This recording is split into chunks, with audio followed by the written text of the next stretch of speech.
తాగు master. Cheers. వెంటనే good news అమ్మకి చెప్పాలి. అప్పుడే వద్దులే, నువ్వే చెప్తావా?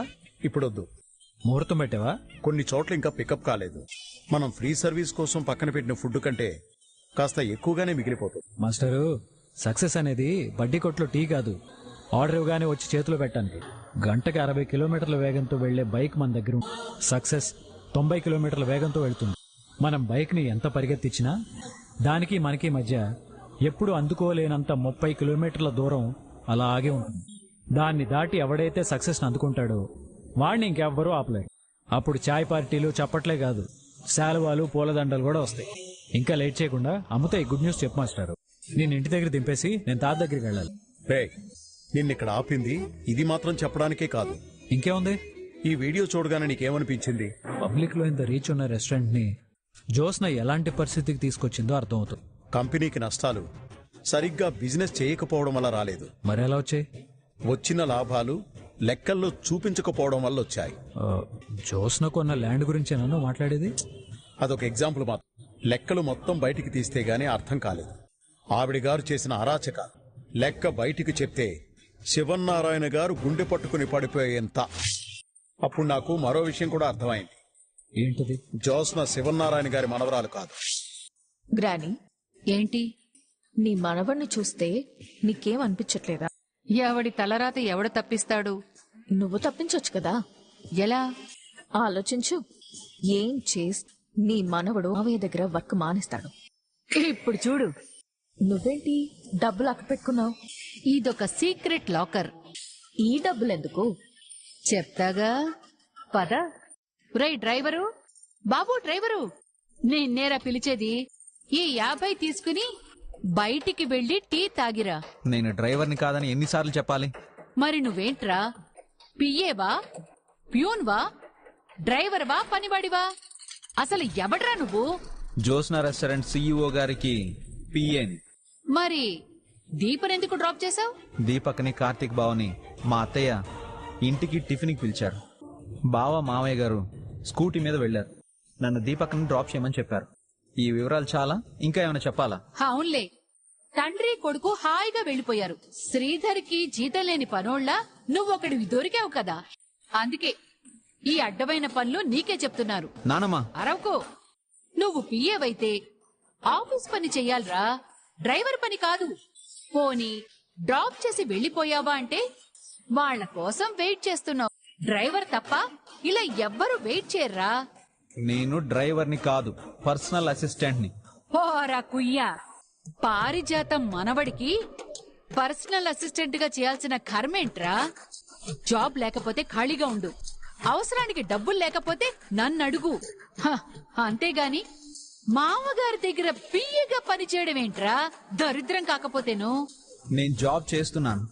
దీన్ని జాబ్ అనర్రా, ఊడిగా అంటారు. నువ్వేదైనా అనుకో. నువ్వు మరీ ఇంత దిగజారిపోయేవేంట్రా? అల్లుడంటే ఎలా ఉండాలి? మామగారి ముందు కాలు మీద కాలేసుకుని కూర్చునేలా ఉండాలి.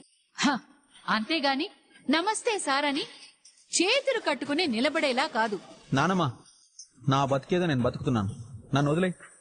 బ్రతకరా, అందంగా బ్రతుకు, పద్ధతిగా బ్రతుకు, గౌరవంగా బ్రతుకు. నీ వెనక ఉన్నట్టు నా వెనక కోట్లుంటే ఎన్ని కబుర్లైనా చెప్తాను. నా కొడుకి కోట్లున్నాయా? ఏ, వాడెవరికిందైనా బ్రతుకుతున్నాడా? ఆయన పోషించడానికి భార్య లేదు, తీసుకోవడానికి బాధ్యతలు లేవు. కానీ నాకు అలా కాదు. పెళ్ళాం ఉంది, తన్ని పోషించుకోవాల్సిన బాధ్యత నాకుంది. పెళ్ళాన్ని పోషించడానికి పనివాడవలసిన అవసరం లేదురా, పనికి మాలినోడా. నన్ను తిట్టావంటే ఊరుకునేది లేదు. ఒరే సన్నాసి, ఇది తిట్టడం కాదురా, నీ మంచి కోరే మీ నానమ్మగా చెప్తున్నాను. ఒరే, నా మాట విను. మీ మామగారికి బుద్ధి లేదు. అదే బుద్ధుంటే కొడుకుని ఇంట్లో డ్రైవర్ గా వదిలేసేవాడే కాదు. ఇప్పుడు చివరికి అల్లుణ్ణి కూడా డ్రైవర్ని చేసేశాడు. నాకు నచ్చే ఈ పని చేస్తున్నాను, వదిలే. సారీ కాశీ, నాకు నచ్చే ఈ పని చేస్తున్నాను అని నువ్వనకూడదు. వేరే దారి లేక ఈ పని చేస్తున్నాను అనాలి. అలా నేను నీతో చెప్పానా? జాబ్ వచ్చిందని అబద్ధం చెప్పి స్వప్నని మోసం చేశా. అది ఇంట్లో తెలిసి గొడవ. వేరే దారి లేక మామగారి మాట విని అతని దగ్గరే పిఏగా చేశా. ఇదెలాగో బయటికి చెప్పుకోలేవు కాబట్టి కవర్ చేస్తున్నావు. నీకేదైనా సాయం కావాలంటే చెప్పు, నేను చేస్తాను. నువ్వు నాకు సాయం చేయడం కాదు, నీకెవరు సాయం చేస్తారో చూసుకో. రే నేను సాయం కోసం చూసుకోవడం ఏంటి? నువ్వు ఎంతసేపు ఎదుటి వాళ్ళ తప్పుల గురించి మోసాల గురించే మాట్లాడతావు. నువ్వు చేసినవి ఎవ్వరికీ తెలియవు అనుకుంటావు. అదేం చేసిందిరా? దొంగ లెక్కలు రాసి డబ్బు మాయం చేసింది. 2,34,00,000 స్కామ్. Just sample. అంతకంటే భారీ స్కామే చేసింది. ఆ లెక్కలన్నీ మా మామయ్య గారు లెక్క కడుతున్నారులే. ఈ రోజు ఎవరికి తెలియకపోవచ్చు, అందుకే నువ్వు మంచిదానిలా మాట్లాడుతున్నావు. కానీ 2 రోజుల్లో లెక్క పూర్తవుతుంది. మా మామయ్య గారు సరాసరి నిన్ను బోర్డు మెంబర్స్ ముందు నిలబెడతారు, లేదా మీ ఫ్యామిలీ మెంబర్స్ ముందు నిలబెడతారు. నేను నా భార్య మీద ప్రేమతో అబద్ధం చెప్పాను. దాన్ని నువ్వు మోసం అంటే వచ్చిన లాభంలో మాయ లెక్కలు రాసి అకౌంట్లో దొంగ లెక్కలు చూపించి నిన్నేమన్నాను. రే ఏం మాట్లాడుతున్నావురా? నేను సగమే మాట్లాడుతున్నాను. 2 రోజులు ఆగితే మామయ్య గారు పూర్తిగా మాట్లాడతారు. అప్పుడు మీకు అర్థం అవుతుంది ఎవరు ఎలాంటి వాళ్ళు. నేను ఇంత చెప్తుంటే ఏం మాట్లాడవేంటి? జోస్న ఆ ఇంటి బిడ్డ కాదు. ఏం మాట్లాడుతున్నావు మాస్టారు? జోస్ నా ఇంటి పెట్టి కాకపోవడం ఏంటి? నేనంటే నీ కోపం ఉన్నా నన్నైతే నువ్వు నాశనం చేయాలనుకోవు కదా. అలా అనుకుంటావా? అనుకోను. ఎందుకు అనుకోవు అంటే నేను నీ తండ్రిని కాబట్టి. అంటే శివనారాయణ గారి ఫ్యామిలీ అంటే ఎవరు? జోస్న ఫ్యామిలీయేగా. తనని సీఈఓని చేశారు. ఎవరి కంపెనీకి? తన కంపెనీకేగా. యావదాస్తి తనదే అయినప్పుడు తన కంపెనీలో తనెందుకు మోసం చేయాలి? వచ్చిన లాభాల్ని వేరే కంపెనీకి ట్రాన్స్ఫర్ చేసి వాటిని నష్టాల్లో ఎందుకు రాయాలి? ఎందుకు రాయాలంటే తను ఆ ఇంటి వారసురాలు కాదు కాబట్టి. ఎవరెలా పోతే నాకేంటనుకో, నచ్చినట్టు చేసింది. ఇది బయటికి తెలిస్తే ప్రాబ్లం అవుతుందని మొత్తం కంపెనీలో మనం మెయింటైన్ చేసే అకౌంట్స్ అన్ని నా ల్యాప్టాప్లో తప్ప ఇంకెక్కడా లేకుండా చేశా. అయినా మిగతా వాళ్ళకి అనుమానం లేకుండా చాలా జాగ్రత్తగా అకౌంట్స్ రాయించింది. ఇవన్నీ ఎవరిని మోసం చేయడానికి? ఎవరో బయట వాళ్ళు చేశారంటే డబ్బు కకృతి పడ్డాడనుకో. జోస్న దశరథ బాబు సొంత కూతురే కదా, ఆస్తంతా తనదే కదా. తన అలాంటి పనులు చేస్తుందంటే జోస్న ఇంటి వారసురాలు కాదేమో అని నాకు కొత్త అనుమానం మొదలైంది. నీ మొహంలో కంగారు చూస్తే నా అనుమానం నిజమేమో అనిపిస్తోంది. ఇంకేమైనా ఉంటే అనేసుకో మాస్టారు. మరి నువ్వెందుకు మాట్లాడడం లేదు? కంపెనీ అంటే 10 మంది ఉండే కుటుంబం కాదు. అదొక వ్యవస్థ, అదొక బాధ్యత. 100 మంది జీవితాలు దాని మీద ఆధారపడి ఉన్నాయి. అయినా ఈ జోస్న ఎవరు అంతమంది జీవితాలతో ఆడుకోవడానికి? మరి ఇదంతా ఎందుకు చేస్తోంది? కారణాలు 1,00,000 ఉండొచ్చు మాస్టర్. మా అమ్మ పేరు భూమిని కొన్నాను, తాత పేరుని ఇల్లు కొన్నాను, మా నాన్న పేరున కారు కొన్నానంటే కుదరదు. అందరికీ పంచాల్సిన లాభాల్ని, కంపెనీ అభివృద్ధి కోసం వాడాల్సిన డబ్బుని సొంత ఆలోచనలకు వాడుకుని పార్ట్నర్స్నే కాకుండా ఇంట్లో వాళ్ళని కూడా మోసం చేసిన జోస్నకి శిక్ష పడాల్సిందే. నీ దగ్గర ఉన్న సాక్ష్యాలతో జోస్న తప్పు చేసిందని ఇప్పుడు నిరూపించగలవా? కొంచెం టైం కావాలి. ఇంకా నేను చూడాల్సిన అకౌంట్స్ కొన్ని ఉన్నాయి. ఓకే మాస్టర్, ఎంత టైం కావాలన్నది. కానీ ఈ లోపు జోస్న తప్పించుకోవడానికి ట్రై చేస్తుందేమో. ఎందుకంటే ఆల్రెడీ ఒకటి బయటపడింది కదా. బయట పడింది కాబట్టి మాస్టర్ భయం మొదలై ఉంటుంది. తను ఏదో ఒకటి చేసేలోపు నువ్వు సాక్ష్యాధారాలతో సహా జోస్న చేసిన మోసం అంతా తాత ఫ్యామిలీలో అందరి ముందు బయటపెట్టు. నేను కూడా అదే అనుకున్నాను. కానీ జోస్న ఎలాంటిదో తెలిసిన తర్వాత వాళ్ళు ఎలా రిసీవ్ చేసుకుంటారో ఏంటో అని. మాస్టరు, ఎవరు ఎలా రిసీవ్ చేసుకున్నా తాత నీకు అప్పగించిన బాధ్యతకి నువ్వు న్యాయం చేయి. జోస్న చేసిన ఫ్రాడ్ చూసి తను అసలు ఆ ఇంటి బిడ్డేనా అన్నంత అనుమానం నీకు వచ్చిందంటే తన చేతుల మీద నీకెంత కోపం వచ్చి ఉండాలి. కొందరంతే మాస్టర్, వాళ్ళు కూర్చున్న కొమ్మని వాళ్లే నరుకు. ఇలాంటి వాళ్ళకి మనం ఎలాంటి పేరు పెట్టాలి? రాసులు నక్షత్రాలు చూస్తూ కూర్చోవాల్సిన అవసరం లేదు. నిజాలు బయట పెడితే ఏం పేరు పెట్టాలో చూసుకోవడానికి అక్కడ తాత, అత్త, మామయ్య ఉన్నారు. మనవరాలను ఏం చేయాలో తాతకు తెలుసు, కూతురికి ఎలా బుద్ధి చెప్పాలో తండ్రికి తెలుసు. మరోసారి ఇలాంటి కోపం కంట్రోల్ కాక బూతులు కూడా వస్తున్నాయి. నన్ను మరోసారి ఇలాంటి పనులు చేయకుండా అత్తే దారిలో పెడుతుంది. సరేరా, ఇప్పటి వరకు నేను ఆలోచించాను. కానీ నీతో మాట్లాడిన తర్వాత నాకు క్లారిటీ వచ్చింది. నిజం చెప్పేస్తాను. అలాగే మాస్టర్. నాకేమవుతుందిరా? ఇవన్నీ మనసులో పెట్టుకుని ఆరోగ్యం పాడు. టైంకి తిని టైంకి పడుకుంటే ఏ అనారోగ్యం రాదు అనుకుంటే చాలా మందికి జబ్బులే ఉండకూడదు. కానీ అందరికీ ఏదో ఒక జబ్బు. నా దృష్టిలో సంతృప్తిగా ఉన్నవాడే ఆరోగ్యవంతుడు. నేనైతే సంతృప్తిగా లేనురా. ఎందుకు మాస్టర్? నన్ను అస్తమాను మాస్టారు మాస్టారు అని ఎందుకు పిలుస్తావు? ఆ మాస్టారు అనే పిలుపు మానే. అనలేను మాస్టర్. పోనీ ఎప్పుడు మానేస్తావో చెప్పు. మా అమ్మ నేను మా భర్తగా నేను మాస్టారు అని ఎప్పటికీ పిలవను. రే, నువ్వన్నది జరగాలని నేను కోరు, కానీ అది జరగదని మనిద్దరికీ తెలుసు. ఎందుకు జరగదు మాస్టర్?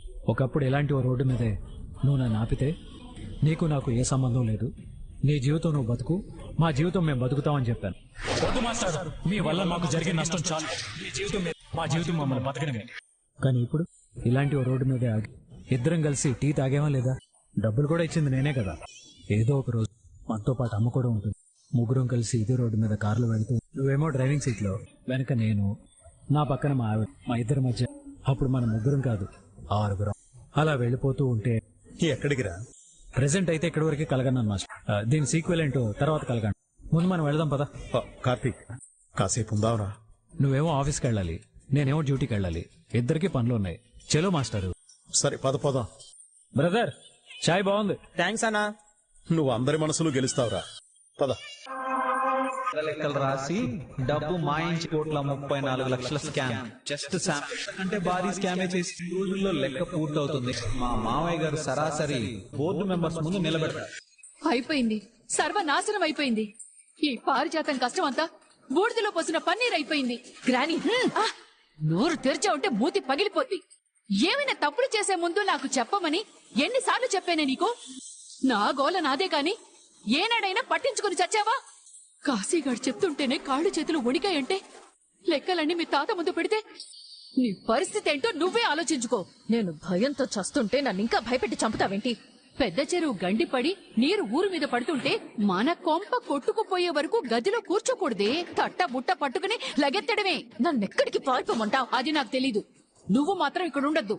నేనున్నా లేకపోయినా లెక్కలన్నీ బయట పడతాయి కదా. అది నిజమే. నీ గుర్తుందో లేదో తెలీదు, కార్తీక్ గాడు మనకి ముందే ఇంటిచ్చాడు. తేల్చుకోవాల్సిన లెక్కలు చాలా. ప్రతి సీను క్లైమాక్స్ లో ఉంటుంది. సినిమా సెకండ్ హాఫ్ కథ వేరే లెవెల్లో ఉంటుందన్నాడు కదా, అది ఇదేనే. వాళ్ళ బాబుని సీఈఓ చేసింది మన లెక్కలు తేల్చడానికా? ఇప్పుడు ఏం చేయాలో చెప్పు. అమ్మో అమ్మో అమ్మో, నాకొచ్చిన కళ నిజమయ్యేలా ఉందే. నిన్ను పోలీసులు పట్టుకుపోతారే.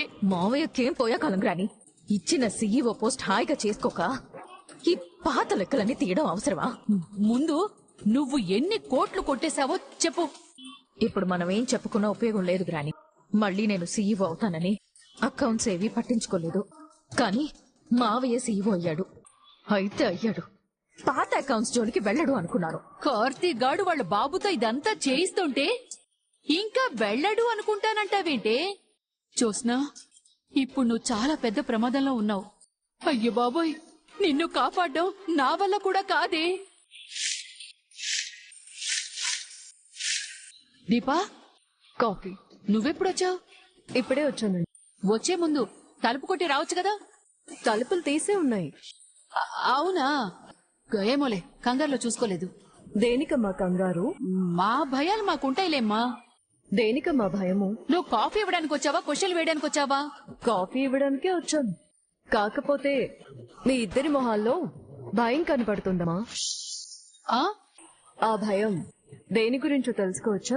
దేని గురించి అంటే అది అది నీ గురించే. నా గురించా? నీ గురించి అంటే ఆహా, అదే నీ కడుపులో పెరుగుతున్న బిడ్డ గురించి. నా బిడ్డ గురించి మీరెందుకమ్మా భయం? అంటే అప్పుడొకసారి పడబోయావు కదా, అలా మళ్ళీ పడితే ఆ పాపం నీ చేత పనులు చేయించుకుంటున్న మాకెక్కడ తగులుతుందోనని. పాపం చేస్తేనే తగులుతుందమ్మా, చేయకపోతే తగలదు. మీరేమైనా పాపం చేస్తున్నారు లేదా పాపం చేయబోతున్నారా? మేమేం పాపాలు చేశాం? అలాంటివన్నీ నువ్వే చేశావు. అందుకే నీ బతుకు ఇలా తగలబడింది. లేదంటే కడుపుతో ఉన్నదానివి కుదురుగా ఇంటి దగ్గర కూర్చునేదాన్ని. నన్ను ఇక్కడి నుంచి పంపించడానికి ఇలా మాట్లాడుతున్నారు, కానీ మీ మొహంలో ఉన్న భయం పోలేదమ్మా. అది ఇంకా ఇంకా పెరుగుతూ ఉంది. నీ కడుపులో బిడ్డకేదైనా అయితే అప్పుడు ఇలాంటి భయమే నీ మొహంలో కూడా కనపడుతుంది. నా కూతురి జోలికొస్తే ఏం చేస్తానో మీకు తెలుసు కదా. ఈ బిడ్డ జోలికి అదే రిపీట్.